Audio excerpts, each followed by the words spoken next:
Boris! Ika nga! Ika. Lumaki si Boris na salat sa pagmamahal ng isang ama. Palaging lango sa alak ang tatay niya, kung kaya't palagi niyang napagbubuntunan ng galit si Boris at kanyang kapatid. Ay! Sakit! Since bata ako noon, parang yung imahinasyon mo umiikot. Pag ako bumato ng gunting, sigurado akong tatama sa puso mo. Gaganti ako balang araw. Sa paglipas ng panahon ay patuloy na umusbong ang galit ni Boris sa kanyang ama. Nasumpungan niya ang sarili na naghahanap ng pagmamahal mula sa ibang tao. Para siyang pagkagutom or pagkauhaw na hinahanapan mo ng tubig or ng inumin na makakapukaw ng uhaw mo pero hindi mo matagpuan. Mga relasyon ko noon, para lang ako nagpapalit ng damit. Kapag napagsawaan na or parang pag hindi nag-workout, break up kagad. Sa kabila nito, nanatili pa ring masinop si Boris sa kanyang pag-aaral. Kapag naging matagumpay ka sa pag-aaral mo, kapag may nakamtan kang mga gantimpala, honor, or whatever award, aangat ka ng antas pagdating sa kolehiyo. Pag mataas ang antas mo sa kolehiyo, lalong mas maganda ang mga trabaho mo. Doon ako naging driven. Hindi pa man nakapagtapos si Boris sa kolehiyo, ay may trabaho nang lumalapit sa kanya. Nagpapatunay sa husay at galing nito. Gusto kong yumaman. Yun yung ambition ko sa buhay. Gusto ko lang makuha yung mga bagay sa buhay na material. Sa pagdalo niya sa isang Kristiyanong pagtitipon, may mensahe siyang narinig na nagbukas ng bagong yugto sa kanyang buhay. God used a lot of people, particularly two persons, one of which is my teacher, to really share to me the gospel and to bring me closer to Jesus Christ. Ano ibibigay ko? Ano yung susuko ko? Hindi naman ako drug addict, hindi naman ako mamamatay tao. But God prompted me na, I want you to give up your life. I want you to give yourself completely to me.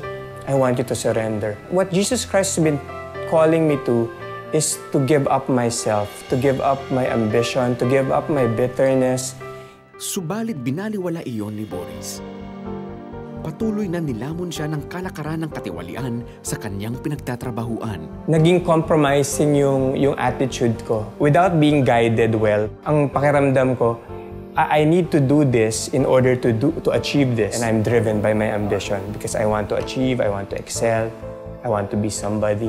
Pagdating sa workplace, it's not a choice between what is good and bad. It's really a choice between what is good and what is best. Obviously, supplier letter D is the best. Pero since pwede na yung A, tas medyo may konting benepisyo sa'yo yon, so parang okay na to. Habang nagpapatuloy sa ganitong asta at pagpapayaman sa sarili, nanatiling malumbay si Boris. Kahit pilit na ibinabaon sa limot ang kalupitang dinadanas doon sa ama, nangibabaw pa rin ang pagkamuhi niya dito. My career was endangered. At the same time, I broke up with a girlfriend that I had for 4 years. Parang nagko-collapse yung mundo ko nung panahon na yon. Things that I considered to be of significance to me. Ito yung bumubuo ng pagkatao ko. Parang unti-unting hinuhubad ni God. Natauhan ako. I had to cry out kay God, what's happening? Anong nangyayari? Bakit ganito? Didn't you promise to provide everything, to give everything to me? Sa kanyang pag-iisa ay nangusap ang Panginoong Diyos. But God comforted me noong mga times na yun by saying that I am all that you need. Come to me. Yun yung mga hindi ko maunawaan. But yun pala ang gusto ni God na parang kapag nakaltas na lahat ng mga bagay na kumukuha ng atensyon mo, doon kanya kakausapin. Sa ginawang pagsuko ni Boris ng buong buhay niya sa Panginoon, nagkaroon siya ng kakayahan na patawarin ang ama. Yung Holy Spirit was really shaking me to say something. And then I told my dad lang na, Dad, I forgive you. And nung time na yun, nung ko lang nakita na nag-well up yung tears sa mata niya, naintindihan niya kung ano ibig sabihin ng forgiveness. Naintindihan niya kung ano ibig sabihin ng grace. I felt salvation happening to me as well. Parang, ang weird hindi ko ma-explain Parang, I know I received Christ, I know I surrendered to Christ many times in the past. Pero, yung moment na yun yata yung parang ultimate or climax of my surrendering. In that moment of forgiveness and of my Father's salvation, it was like me genuinely accepting Christ into my heart as well. Unti-unti ay naghilom ang sugat ni Boris sa ama at nakita ang pag-ibig nito sa kanya. One time, nasiraan ako ng gulong.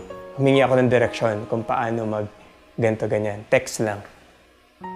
Sa cellphone niya, tumawag siya. Tinake niya one step at a time kung saan ko kunin to, saan ko kakabit to. Ang tagal nun So parang, it's almost like an hour na ganun. Tapos, alam ko na, siguro kasi, because of lack of not being expressive, alam ko na yung time na yun, he was showing his love by teaching me how to fix the car over the phone. Tapos parang he said something on the phone na hindi ko naintindihan.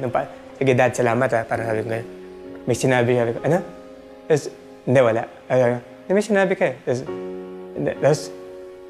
Tapos parang nangiti na lang ako kasi na-decipher ko. Yung huli pala niyang sinabi is, sige anak, love you. Parang ganun kabilis. Kaya siguro parang hindi niya alam ano sabihin. Mula noon ay naging banayad ang takbo ng buhay ni Boris hanggang sa kanyang trabaho at paglilingkod sa gawain ng Diyos. May sariling pamilya na rin si Boris. Nagsilbing huwaran niya ang Panginoon upang maging isang mabuting asawa at ama sa kanyang mga anak. Nagpapasalamat ako sa mami ko, sa daddy ko, sa kapatid ko. Nagpapasalamat ako na sila yung pamilya ko. Nagpapasalamat ako sa Panginoon na binigyan niya ako ng pagkakataon itayo ang sarili kong pamilya. I have a beautiful and godly wife. I have two adorable and work in progress children na pinagkatiwala ng Panginoon sa amin mag-asawa.